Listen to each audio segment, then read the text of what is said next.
Bukal na ito nilataan na rin mga kol. Lataan ng baka.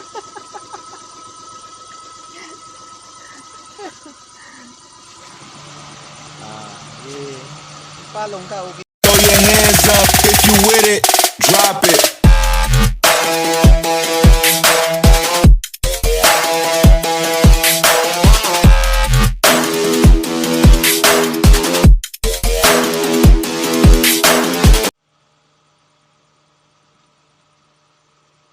Yan, overheat problem mga kol.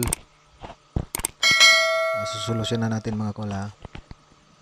Yan, makikita natin mga kol, labas yung tubig niya mga kol. So tubig lang yung nilagay ng may-ari mga kol. So top overhaul. Yan mga kol, makita natin mga kol ha. Yung ginawa natin, yung tinanggal natin sa head bolt mga kol. Ratchet na lang mga kol, sa sobrang hindi na siya masyadong mahigpit mga kol.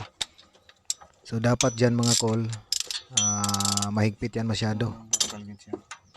Yan nangyari ngayon, wala na talaga siyang mga kol. Medyo nakagap na ang kanyang cylinder head mga kol sa kanyang block. Kaya yung singaw mga kol papunta sa may radiator. Yan. So ginamitan natin ang mga kol para mas mabilis natin na matanggal yung mga head bolt mga kol.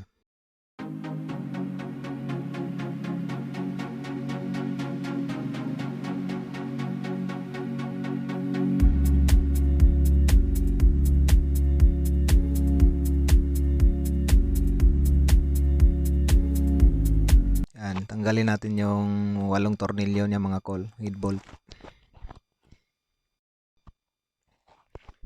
Para matanggal natin yung cylinder head gasket mga kol. Makita natin kung anong problema, bakit ito nag-overheat mga kol.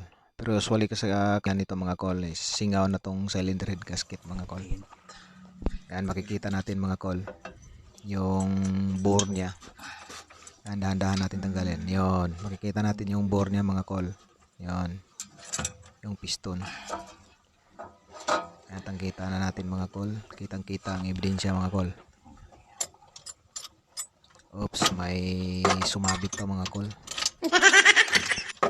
Yan, dahan-dahan natin tanggalin. Yan, ito yung cylinder head niya mga kol ha. Kasali na, kasama na yung gasket. Yan, makikita natin mga kol, may itim siya mga kol. Ibig sabihin dyan yung singaw mga kol ha. Nag-abot na yung piston number 1 at saka yung number 2 mga kol. Saka yung number 3. Mayroon din tama mga kol. Yan. Buti na lang mga kol, hindi naabot yung oil mga kol. Yan. Check natin yung mga butas-butas niya mga kol. Okay naman. Dili ba ang oil ba? So dito yung cylinder head gasket niya mga kol, yung sa yung sa may gitna mga kol, kita natin may itim siya mga kol. Ibig sabihin nakahanger na siya mga kol.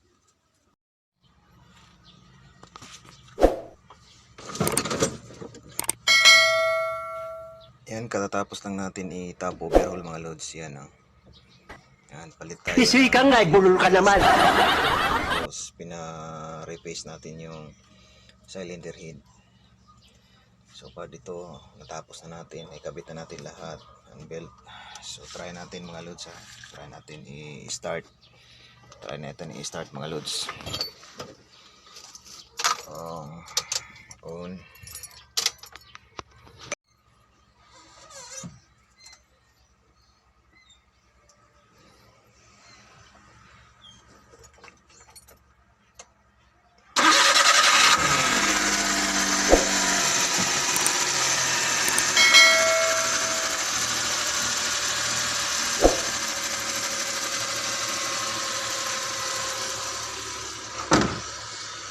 Maglagay na din tayo ng coolant mga kol at na-bleeding na din tayo para makalabas yung hangin sa loob mga kol. Ayan, that's it mga kol. Thank you. Subscribe naman mga kol. Thank you po.